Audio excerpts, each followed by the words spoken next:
Welcome back to another episode of the Startup Therapy Podcast. This is Ryan Rutan from Startups.com, joined as ever by Will Schroeder, my friend, partner, and the founder and CEO of Startups.com.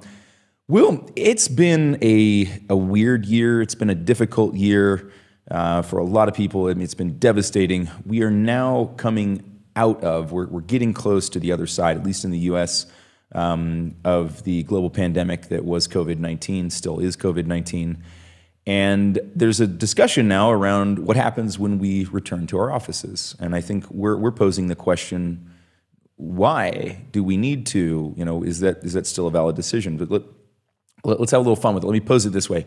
Well, I've had this idea. I want to open a space that's convenient for all of us to get to, right? I want it to be a place where we go and it's less comfortable than where we've been doing this for the last year. I want to separate us from our families. I want us to spend more time just getting to and from this place. And over the next 3 years, I want to spend about $1.5 million on it, fully loaded. What do you think, man? Does that sound like a good proposal to you? Ryan, I think you should fire yourself. Yeah, right. I mean, when you put it in the context of what we're actually trying to accomplish, it sounds insane, right? Like, in other words, in this day and age, the concept of an office, the way we've inherited it, over the decades, just sounds insane. Now, this isn't us making an argument that says it's insane for everyone. There are plenty of businesses whom I would agree, if you ran the same kind of query against, I'd say it's a bargain at whatever you're about to pay for it, given what you're going to get. I just don't think anybody's having those conversations, right? In other words, yeah, it's a foregone conclusion. The door is open. Yeah, it's a foregone conclusion. Right. Why? And it's like, and not to mention, for the whole time, Ryan, you and I have been building businesses, an office was always not only a default condition, it was a status symbol. It was. I mean, it was one of the success metrics. Achieved office. Yay. Signed lease. Owe money. We were so excited about it. When I opened up my first office, I'll never forget this. I opened it over a concert hall, and the office used to be an old hippie clothing store on campus, right? Yeah.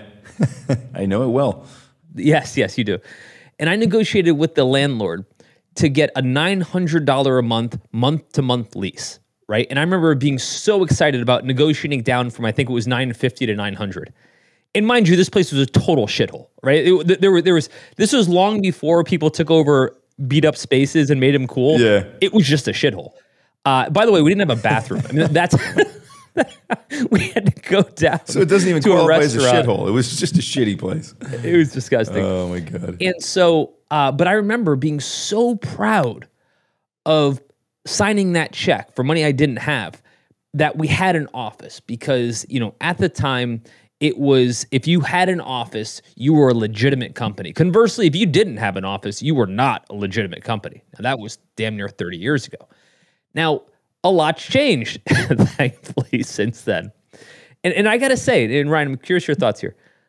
I was born and bred diehard office guy. Right, I was in the office first thing. Office is loaded up. The quality of your office is the quality of your business, and all these things. We bought huge 100,000+ square foot buildings to house all these people, and we were so proud of it. And looking back, we didn't have the tools we have today, right? We didn't have like Slack, and hell, I barely had email. We had fax. Yeah, we had fax. And so you didn't have a choice anywhere but an office, right? That has. Oh my God. If you wanted to collaborate, if you wanted to have, do all the things you needed to do, you kind of needed to have an office, right? That was the way to do it. But a couple things changed since then. So in current times, Ryan, if you were to say in current times, if you're starting a new business, what would be the use case you could make for an office? Like if I really forced you into that decision, I said, okay, Ryan, you've got to sell me on why you would have an office. What might come to, what are some things you might try to achieve with an office? Let's start there, because if we can't come up with any, it's a bigger issue. It's really, really very few. And I think we would default to a couple. Which are things like collaboration, right? However, that can be accomplished without it. We've all been doing it for 1.5 years, right? So we know this is possible. We've actually been doing it for longer. And I think if Will and I sound overly glib in this episode, it's because we've been doing this for 6-7 years now, where our staff, our team has had work from home time, right? We started with 1 day, we went to 2 days, we went to 3 days. We were only in the office for a portion of our staff 2 days a week. All right, so we've already been mostly on the other side of this coin for some time now. So if we seem, a little bit more cavalier than you're ready for, it's because we've been doing this for a long time, and now this year and a half has crystallized this for us. So collaboration is the one that everybody kind of leans on and says, like, well, how can we whiteboard together without being in the same room as the whiteboard? Actually, there are digital whiteboards that allow you to do this. And how much time did you spend on the whiteboard, and what wonderful and amazing things did you actually accomplish besides spending some time and inhaling some fumes? So I think collaboration is the one that people lean on. I think that people believe that company culture is built around those water cooler conversations. And yes, some of the culture does come from that. Is it only positive parts of the culture? No, people complain as much in front of the the water cooler as they solve great problems for the company. So I think those are the two that most people will lean on. Other things come up like focus, like productivity, but here's the reality. People who are focused and productive will find a way to do that otherwise, right? Very rarely do you find somebody who's just not productive and not focused, but you throw them into a quiet environment and all of a sudden they're like, now I'll get work done, right? It just doesn't work that way. You're either a focused and productive person or you're not. Now, yes, there were circumstances over the last year and a half that made that very, very difficult. Being thrown back into a home environment with 1 to 20 children, maybe the specter of school, your spouse also being home all the time, which you weren't used to. And yes, there could have been distractions that would have been quite meaningful. There are ways to solve that. It's called locking the door, which is what I do. Now, again, if you were a primary caregiver or you needed to spend more time, you had to do that. Yes, that could change the amount of time in which you can focus, but it doesn't change your ability to focus, right? If we're honest. Most of those things are sort of token things that we could check a box and say, yeah, these would be easier in an office, potentially, but is it worth the cost? Is it worth the time cost of having that commute and the getting ready and all of the other things that go into preparing to walk out the door and then having to walk back through at the end of the night, and that transition time that it takes to switch from being office-minded to being home-minded? Were those worth it, right? I think that's a big part of what I want to talk about today is what is that actual value that manifested? Yes, we can point at these things and say, yeah, they exist. I could maybe be a little more focused, maybe a little more quiet, maybe a little more isolated in the office at times. If we go back to my experience, it was actually quite different. I became more focused and had more privacy when we left the office and came home. My personality is such that I tend to overhear lots of things going on around me, and because I'm a helper, I want to dig in and help people with things that they probably don't need help with, and they didn't ask me for help with, but I overheard, and I was like, let me pitch in and help. Let me waste some of my time doing something they don't need me to do, right? Not healthy for me. It was far healthier for me from a productivity standpoint, from a personal output standpoint, fumbled that one, to just be in my own space and still maintain those relationships with people, but on different terms, right? And with a different amount of time input. So yeah, my 2 cents. Will? I think, if we, let's take each of you made a bunch of points. Let's take each one. Let's unpack it a bit. Let's kind of do a little bit of pros and cons for each. I think one that always gets dropped in there is we need an office to build culture. Now I want to use some counterpoints here. First point is an office to build culture may not be exactly the mechanism we're looking for, right? In other words, we could probably put people in any environment. We could put them in jail and they'll get to know each other better, right? They'll build a culture within the prison system. And, right? But that's not necessarily the best way to do it, right? I think what we keep doing, it's lazy. I think we keep saying culture equals office, and therefore we have to have an office or we won't have culture. Conversely, though, I will say, creating culture remotely is not easy, right? So you said it earlier, Ryan, about those water cooler moments. Those are important. But I think what we're doing is we're creating this big kind of finite solution to solve a problem that's very small in relation to the amount of time and resources we're putting around it. In other words, I don't think we need 10 hours a day taken up by our staff and an uncomfortable commute in this, uncomfortable setting to create culture. In fact, I think it's the worst way to create culture. There's got to be a better way. You know what I mean? Well, yeah, 100%. I mean, so it takes 10 hours if you're not being deliberate about it. If you're trying to let this happen by proxy. Let me use another example. So I was homeschooled for a good portion of my primary and elementary school. And we actually homeschooled my daughter because we knew we were getting ready to make an international move. And so for her kindergarten, we actually ended up cramming kindergarten and first grade into a single year with her. We homeschooled her. And when I was a kid, we got pushed back. Even 30 plus years forward, when we decided to do this with Hannah, there was pushback. And people were saying, well, what about the socialization aspects of it? And I said, look, you send your kids to school. How happy are you with the education they're getting? Well, it's okay. It is what it is, right? It's a really good charter school. It's a really good public school, but it's still a public school, whatever. So, okay. So you're not happy with the primary objective that the school is intended to achieve, but you're really hopeful that they're also going to get magically socialized, which isn't even something that they're trying to accomplish. Does that make any sense to you, right? Like, there's nothing deliberate about school in terms of socializing kids, unless it's just by proxy and by happenstance and chance. That is exactly the same approach that most companies take with culture. They'll write something about it, they'll say something about it, but the actual amount of time that goes into deliberate activities around reinforcing and making clear what the culture we want to build is almost zero in most cases. They just let culture develop organically, and sometimes that works, sometimes it doesn't, right? That has far more to do with the humans that you selected to join the team in the first place than it does your ability to build a culture, right? So I think that it's very, very dangerous, and your point is well received, that it doesn't take 10 hours unless you just leave it to chance, and then you're not really building culture, you're just watching it develop.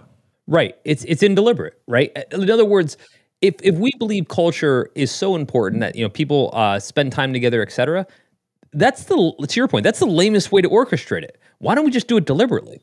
Why don't we say, okay, you go to work one day a week. That day is actually determined and scheduled around services and things that we'll do to engage with each other and to get to know each other, right? If the best we can do to get our team to get to know each other is put each other in a whiteboard session, what the hell? Again, that's not only lazy, right. It lacks all creativity whatsoever. It also puts everybody in essentially the most guarded, uncomfortable situation they can possibly be in a way that they may not even want to be in. I mean, the other side of it is like, oh, if we put all these people together, they'll build culture. Not everybody feels that way. There's a lot of people at home right now that COVID solved one of their biggest problems, which is I don't like these forced interactions, right? I actually, it's not that I don't want to spend time with these folks, and maybe I don't, but not like that. Maybe when everybody's talking around the water cooler about something, like maybe they're talking about sports. I hate sports, right? So I don't want to talk about it. Not true in my case, but whatever. The point is, I think we keep doing exactly what you said. Culture by proxy. The office is a proxy for culture. But to your point about school, which is spot on, it's a lazy proxy. It's an indeliberate proxy. It's not how we should be accomplishing that goal. And I think the roll everybody in for 10 hours a day is a dumb way to accomplish that goal. What are your thoughts? Yeah, 100%. I mean, I have another example. I was lucky enough to coach my daughter's soccer team the last year that we were in Florida. And about, 6 weeks in, one of the parents from another team came over and said, your practice is the only practice that looks like soccer practice. The rest of these look like some sort of phys ed meets daycare. She said, how are you managing to do this differently? And I said, I'm very deliberate. I have a plan for every practice. I have a set of skills that we're trying to develop over time. And I also have, 30 years of experience in this game. So that helps.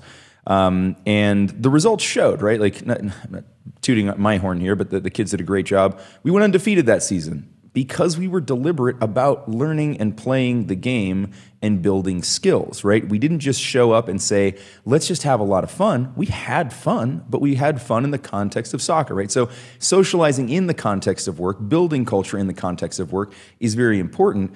It's also not the primary thing, right? So again, if this is the only reason you're having an office, is that the best way to get to that point?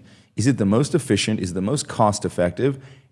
It'd be really hard to get me to believe anybody with a case around saying yes. Sure, there are some times where like you need people physically proximal, right? If I turn one screw and then I pass it and you need to turn the next screw, probably best done if we're in the same spot. But if we're talking about what most startup founders are building, that's just patently not the case. It's also not necessarily the environment where you're deemed to connect on a personal level, right? I think, with Correct. a lot of offices, there's a lot of policy, for good reason, that states that here's what you're kind of, decorum, like here's what you're kind of allowed to do and say, et cetera, and here's what's a bit off base, right? Now, are you talking specifically about playing NBA Jam next to somebody who's trying to finish their workday? no, Ryan, that's both policy and it makes a ton of sense for everybody. Yeah. But no, I'm saying like, think of all the friendships you have and think of how an office environment would be the least likely way that you would build those friendships. Now, Ryan, you and I have got to know each other over 10 years, right? And a lot of times we were in the office together, a lot of times we weren't. But if I had to say what is the best way to get to know Ryan, my last thing on my list would be let's put us both in an office for 10 hours a day. Go back to that. Go back to that time. It's hysterical, but you and I, and I've said this before, but you and I used to sit about 4.5 feet apart. We could literally reach out and touch each other, right? We were sitting adjacent, and yet most of our communication was via email or Slack because the room was quiet, right? We had a huge open office. The room was quiet. It was like the science and engineering library on Ohio State's campus. And nobody talked, and if anybody did, people looked up, and we had this very quiet culture. And so, yeah, you got to know me almost in a remote sense, even though we were sitting next to each other, right? Well, that's also true, and I think that if we're going to look for ways to build the culture, let's step back. Let's take the office off the table, and let's stop using the office as a proxy. Stop using the office as an excuse, right? Yes. Yep, that's what it's become. Correct. And let's say, look. Here's the most natural and productive way for us to drive culture, right? And maybe they're outings. I'm not a huge fan of outings because I tend to think that they're also forced.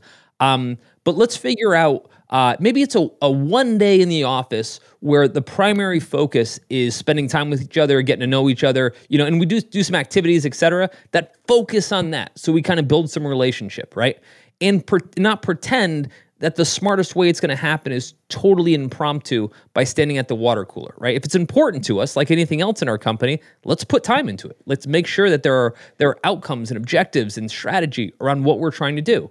I think we have to get back to the office to build culture. Like I said, at a high level is just lazy. I think culture is super important. If you don't have a plan for building culture, yeah. If you have no plan for building culture, but you think that it's something that has to happen, putting people into an office together will build culture, right? But again, it's the laziest way to do this, and you're not going to get a very deliberate culture at that point. A culture will develop, whether it works for you, works against you, or is neutral, will largely depend on factors out of your control, right? At that point, if you're not going to put time into this, then don't be surprised with what you get. Well, actually, you will be surprised with what you get, maybe pleasantly, maybe not. So, if you recognize that culture is a really important part of a company, then be deliberate about it and take where it happens off the table. It's not necessary.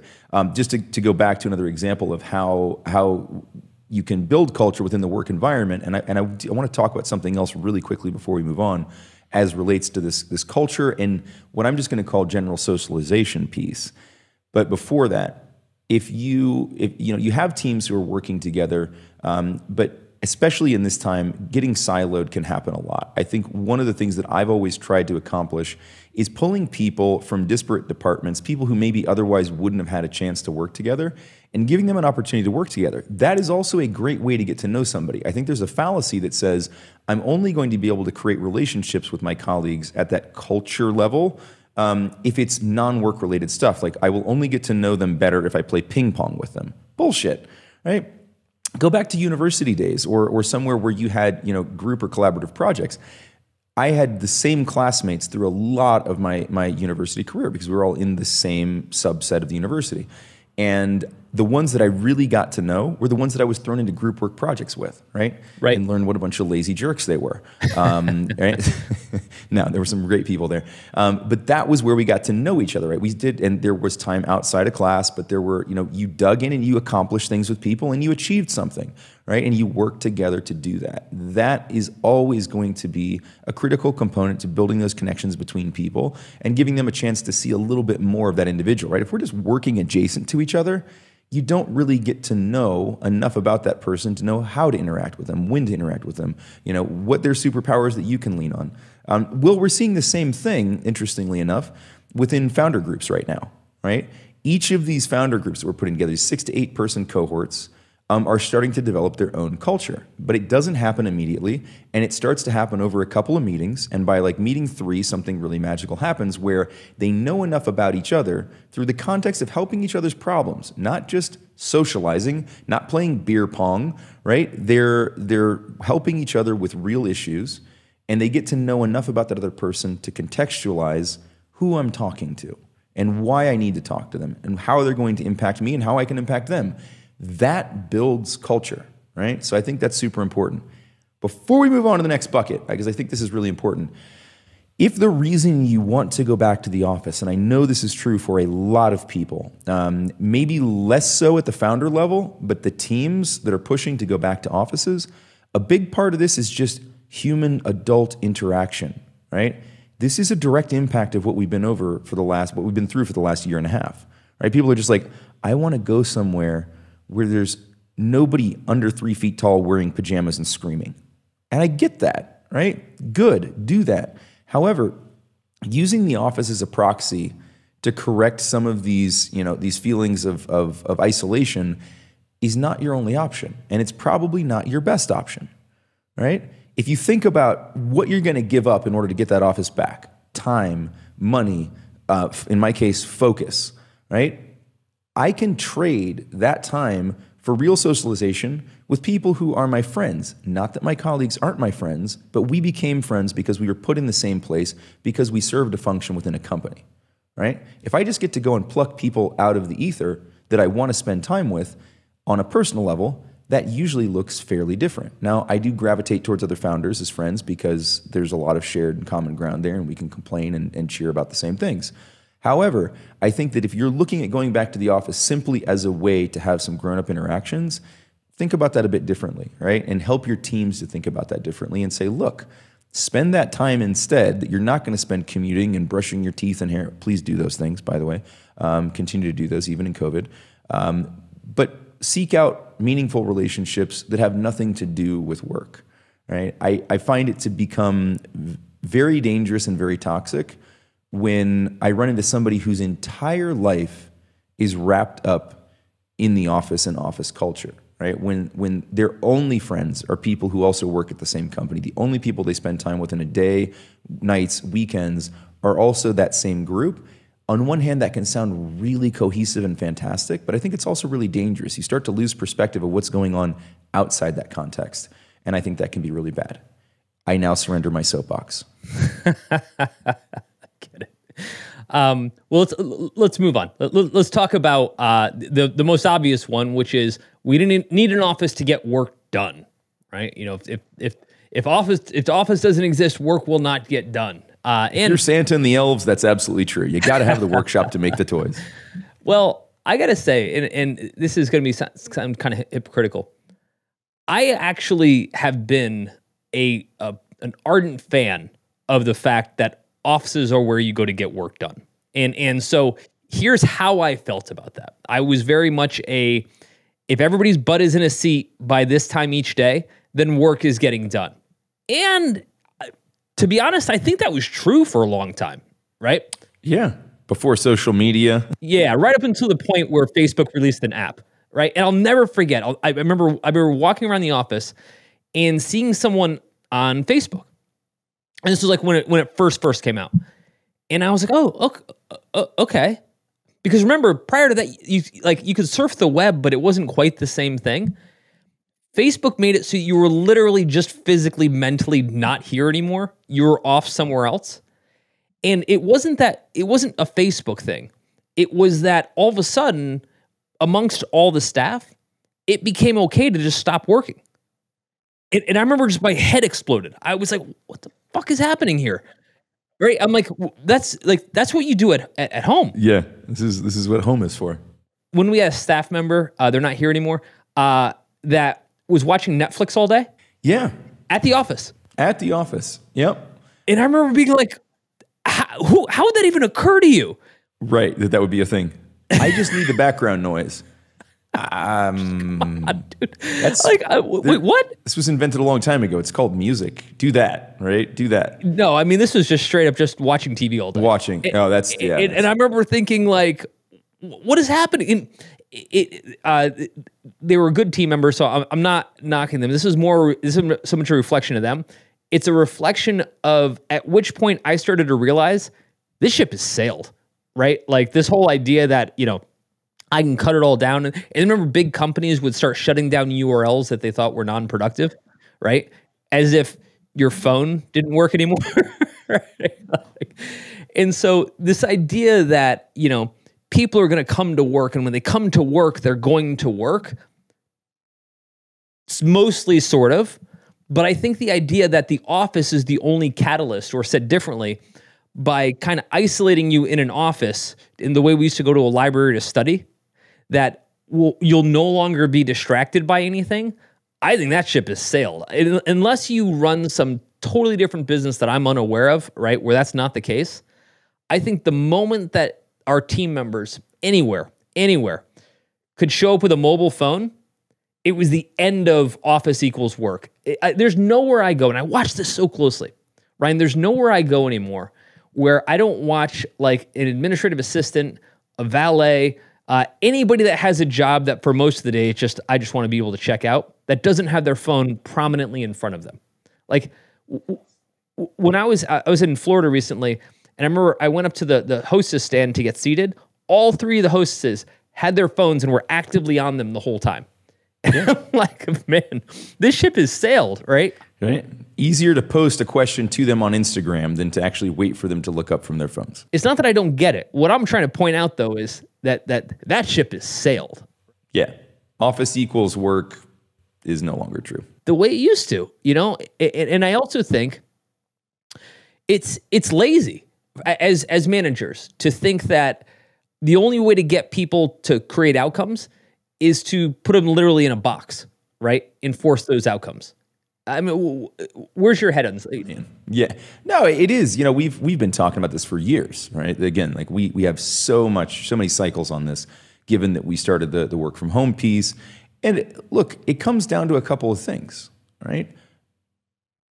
Do your people have clear objectives? Right. And do they care about accomplishing them? If both of those things are true, work gets done. If one of those things falters or fails or isn't completely true, work doesn't get done. It doesn't matter where they're sitting. They will, even back in the days, there have always been deltas in productivity between people, right? Just because we were in an office, and even before the internet, right? People could just sit and do nothing, right? Right. You could be sitting in front of a typewriter that doesn't even have a browser. Like, you still might not be typing, or you might be typing 30 words a minute instead of 120. It's always been an issue, right? The idea that the only way to solve for that is to put them, like, as you said, into a box and then have somebody walk around foreman style and make sure that they're doing these things, pretty archaic, right? I think the idea, though, is the same. Like we're saying, hey, if the office is where we get work done, it's also where we get collaboration done, right? Because here's how collaboration works in this mindset. Collaboration works when we're all in the same room and we're working toward a common goal, and we're sharing with each other, we're on the whiteboard, we're at each other's desks, etc. And yes, that does happen for minutes. Right? And if you take the entire amount of time we're devoting to this temple that is the office, and you're saying how much of it leads to those interactions, it's not that much. And you're going to say, no, it's not minutes, it's hours. Okay, 2, 3, 4 hours, less than 1 day, most likely. And if you're saying, no, we're actually working with each other nonstop all day, every day for 50 hours a week, then get a fucking office, right? It's like, that sounds like a great solution, yes. right? We've solved this for you. Go sign a lease now. Buy a building, in fact, because you're going to need one. But to say, once again, that collaboration equals office, like maybe 10, 20, 30 years ago it did, right? It just doesn't, I mean, Ryan, you nailed it. We spent years sitting next to each other, collaborating all day, 10 hours a day, right next to each other without speaking a word, right? And look, every now and again, we'd get up and we'd go in the conference room and on the whiteboard and work on something, and that was important time. But as a pie chart of all the time that we're in an office to have that moment, it was like 10% of our total investment. We could have met for a coffee anywhere. Yeah, so this is my crazy idea. How about spend 1 day a week in the office, right?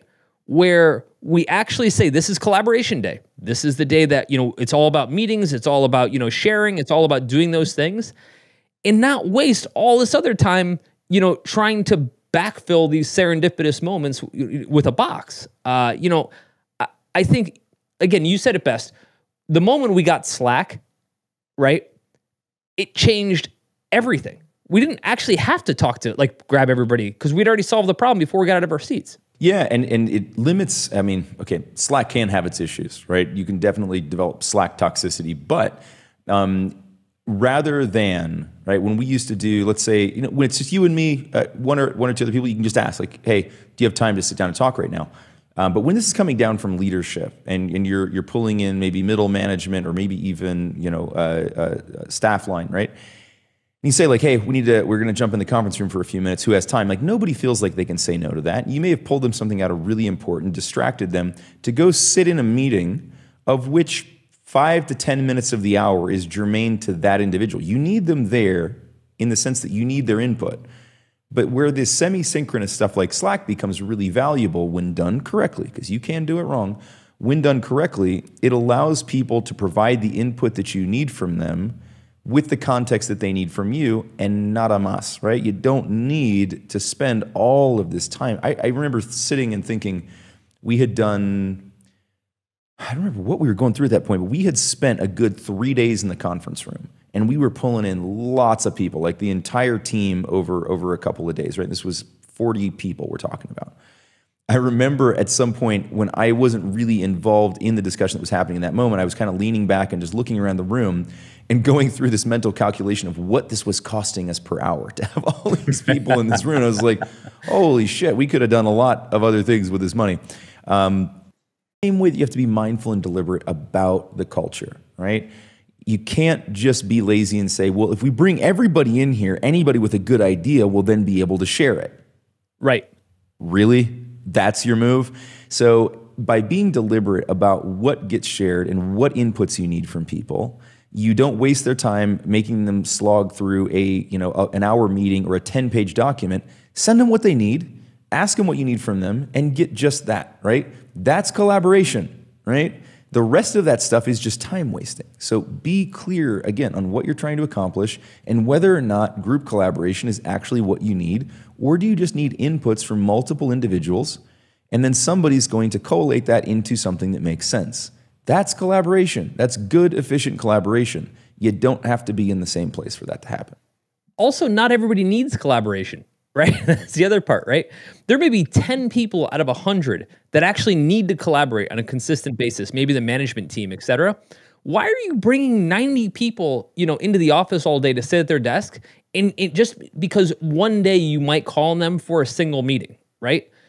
If you think about the pie chart of roles, and who needs to be collaborative and how important that time is, like you were saying, there's a cost, to your point, to having a bunch of people accessible and just being able to pull into dumb shit they don't need to be for a lot of the time that they don't need to be. And you said something else. We talked about this a little bit earlier. And we were talking about where and how we were going to spend those hours, right? For all the people on our staff. And right now we're talking about putting them in meetings. But you said something that kind of struck me. You said, if we're sure that we need 10 hours a day to put toward our business, our office, et cetera, but we only need 1 hour a day to spend with our kids. like how broken is that pie chart if we're talking about where and how we're going to be accessible and interactive, right?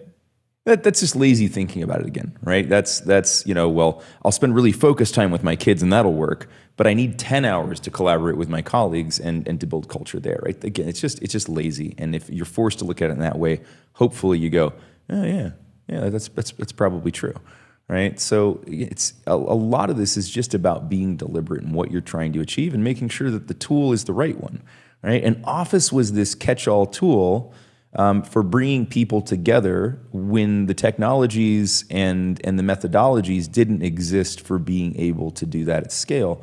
One other thing I'd like to point out as we talk about, as you were saying, like maybe management needs to be together, there's also a difference between collaboration and coordination. And I think we get this misconstrued a lot, which is that management needs to be able to communicate with each other, cross teams, cross departments, cross silos, to be able to ensure that the efforts are aligned, right? That's coordination. That doesn't really take collaboration. Collaboration implies that somehow what you tell me is going to impact how and when and where and why I do something, right? That's not what happens in most cases. It's coordination to make sure that our efforts are pointed the same way and that they land in the same spot at the same time such that they benefit and leverage each other's value, right? It is not the same thing as saying, I need your brain to tell me what I don't know about what I'm working on.